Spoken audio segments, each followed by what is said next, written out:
Thank you everyone for listening. Yes, wonderful, wonderful, wonderful. So, yes, we are up to the last segment. As I'm getting a bit glitchy, I hope that people have a moment to stretch out. So we are going to have four panelists coming up, and representing each of the modalities. Although our first panelist, I'm going to start spotlighting them as they come in.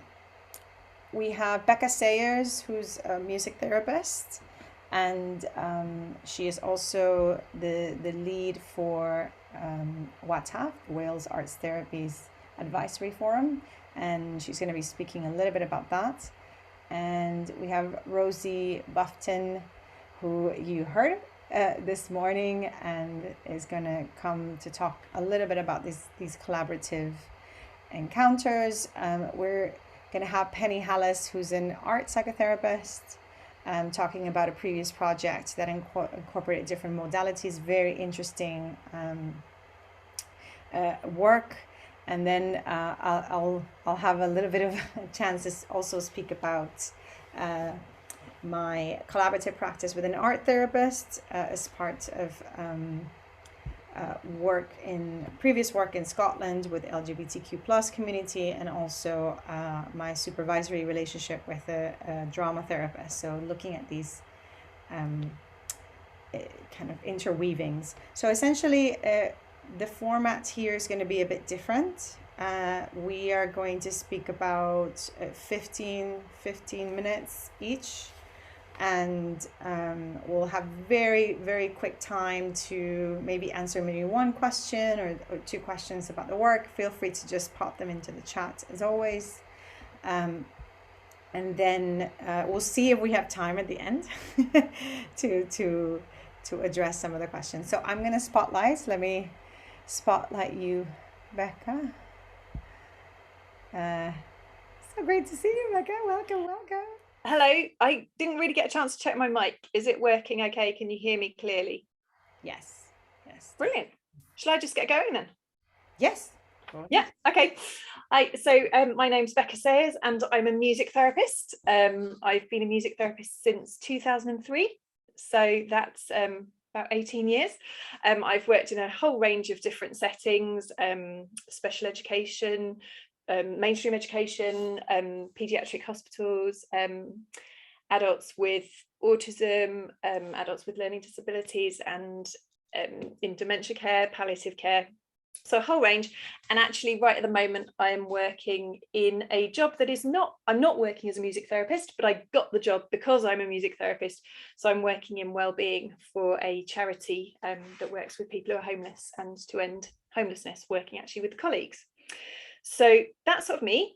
I am the chair currently, although not for very long, of the Wales Arts Therapies Advisory Forum. So yeah, I'm just going to talk to you a little bit about that. I've been the chair for the last 4 years, and I'm just about to hand over in October. So the Wales Arts Therapies Advisory Forum was set up, I think, in the 80s. I thought I had the date to hand, but I looked for it and couldn't find it, but I think it's sort of mid-80s. And the original aims were to promote contact between professionally registered arts therapists living and or working in Wales. Oh yeah, Tania's just put up the website. That's brilliant. And also to enable opportunities and better understanding of the arts therapies professions in Wales. So I would say that the thing that a lot of members of WATAF value most about being part of the group is that it provides a real hub where arts therapists can come together to support each other and learn from each other. So one of those things is that the arts therapies as professions are very small, they're very unique. It can be so rewarding to be an arts therapist. I mean, just as a music therapist, to be able to communicate with someone almost instantaneously, someone who perhaps doesn't have words, just to be able to make that connection and then build up a relationship and see that develop for the benefit of the person you're working with is just so amazing. But it can also be very tiring. I just would like to let you know that this is actually all my personal feeling, but it is something that seems to ring true with other therapists. And when we have done sort of a bit of scoping, you know, what do people want from WATAF, Wales Arts Therapy Advisory Forum, actually the opportunity to come together and meet other arts therapists, share experiences, is something that commonly everybody really wants. And so I think it comes out of what I'm just about to sort of describe to you. Lots of people don't understand what arts therapies are, what arts therapists are, and obviously that was touched on slightly at the end of Sarah's talk there. Many people think that, as you know, as a musician, as a music therapist, I'm often being told that, oh, there's another music therapist, and it turns out actually it's a community musician who is doing extremely therapeutic work with people in the community, but they're not a trained therapist, they're not a music therapist. The other end is true as well. I've often been referred to as, oh, it's the music lady, you know, isn't it lovely to come along and sing nursery rhymes? People assume I'm a teacher. You know, those things aren't true, but that's a really common misunderstanding, and it's something that's very common to all arts therapists. So it is quite tiring being in this quite small profession. Like anyone, you want to be seen to be doing your job well. You want people to think that you're doing your job well, you want to do it properly, but there's an added extra when you're an arts therapist, because again, like anyone, you're an ambassador for your profession, but these professions are so small that often you might be the only arts therapist that someone will ever meet. So you are their point of reference for what an arts therapist is. And sometimes it can feel like you're also having to justify your profession's right to be in a space. So that's what I mean when, you know, I kind of think people often say, oh, wow, that job, that must be so rewarding. Well, actually, it's almost the opposite of rewarding, because you are constantly feeling the need to sort of justify that you as a person are eligible to be there, and also that your profession is eligible to be there.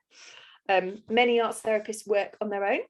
You know, they might be the only member of therapeutic staff in their setting, although obviously there are departments of arts therapists in NHS, in some schools, you know, where there's a great camaraderie and support for the professions. Often we do work alone.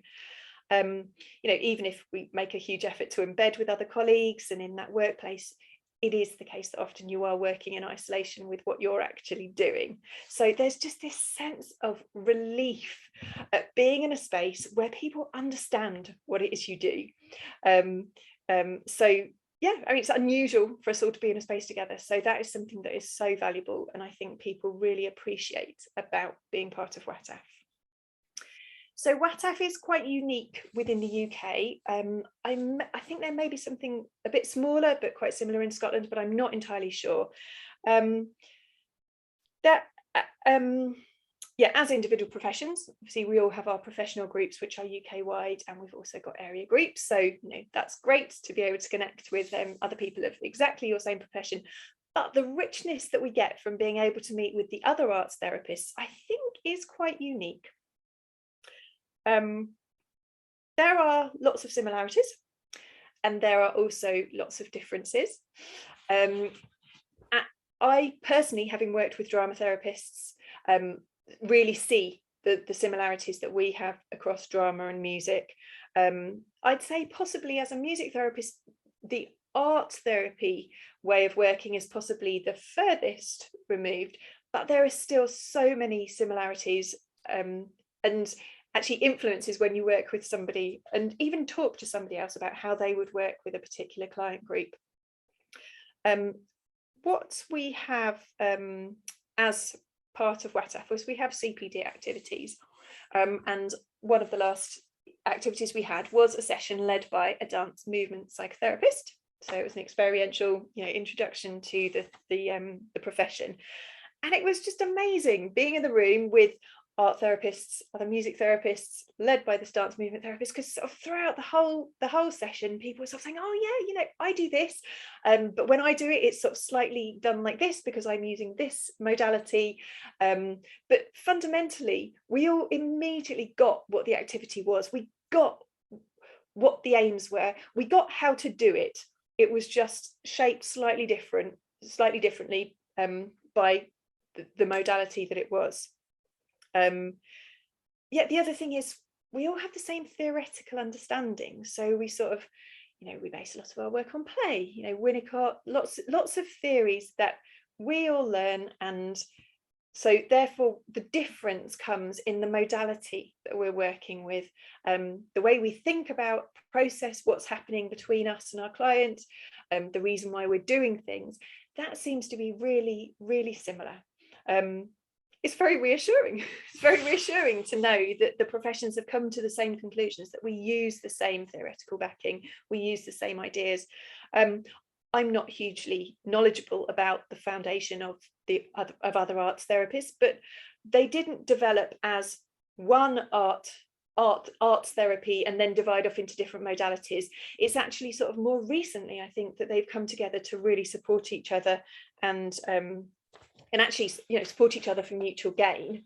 I mean, music therapy began by professional musicians who were playing in hospitals and working with children with learning disabilities.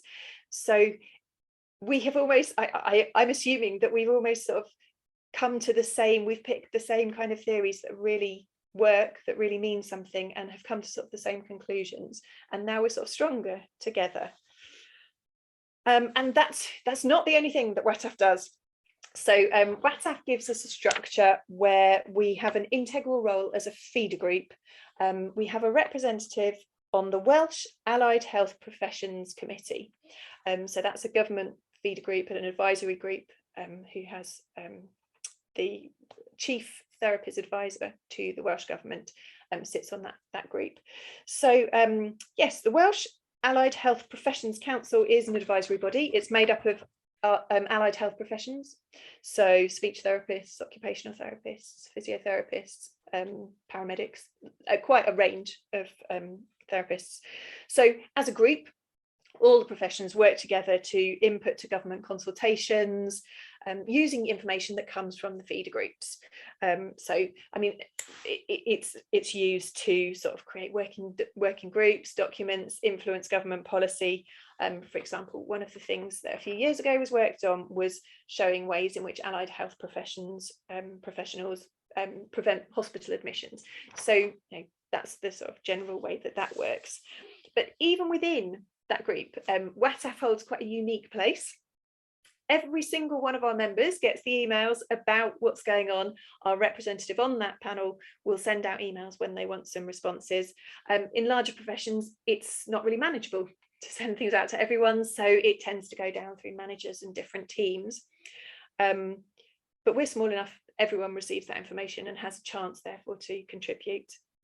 The other thing is that the Wales Allied Health Professions Council, sorry, it's a bit of a mouthful, actually wants to represent people working across all sectors, so NHS, education, third sector, but that doesn't normally happen so much for the other professions. Obviously, most people who work in a group like this, it's part of their job, so that sits quite nicely within managerial level at the NHS, but not necessarily in other roles. So we have very few people in those kind of roles. So it does mean that, I mean, I was the rep on that panel for about 6 years, and I did it in my free time. So we do have a direct link to a whole load of professionals who are not working within the NHS, who are working without that. So we're really lucky as arts therapists. We actually have an opportunity to influence government policy and thought from right on the ground. So just sort of recap, the important roles that WATAF has are to be a supportive space for arts therapists as individuals, to be a feeder group to the Welsh Government, and it also serves to represent and to promote the arts therapies in Wales. Last year, you may be aware that we were really lucky to have Health Education Improvement Wales hold an Arts Therapies Showcase Week. However, they were really lucky that WATAF existed, because we were able to sort of generate content and enthusiasm from all the professionals who are part of the group.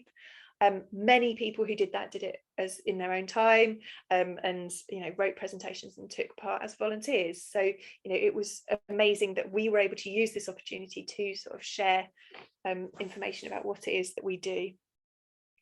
I've got a few figures to share with you. So on our mailing list, there are 198 members. Some of those are probably repeated email addresses, but that's kind of the number that we've got. And there are also 49 students. So this is any arts therapist who lives or works in Wales. We do rely to get that, to get contacts. We do rely upon the professional associations to give us their list of members, so that needs to be constantly updated. But that's how we get members, or through people finding out about us and just asking to be put on the mailing list. Just a few sort of quite interesting points about where things are. We as part of the HEIW week, the Health Education Improvement Wales Showcase Week last year, a mapping project was done and 92 people responded.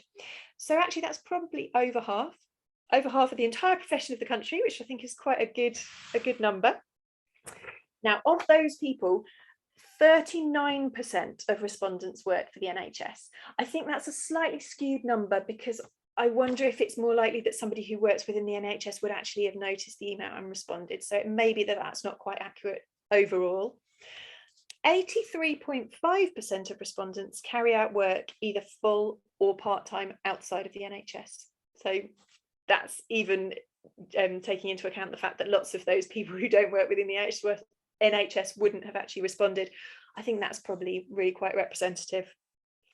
Geographically, there is a higher proportion of therapists in the south of Wales than anywhere else, but there are therapists living and working throughout Wales.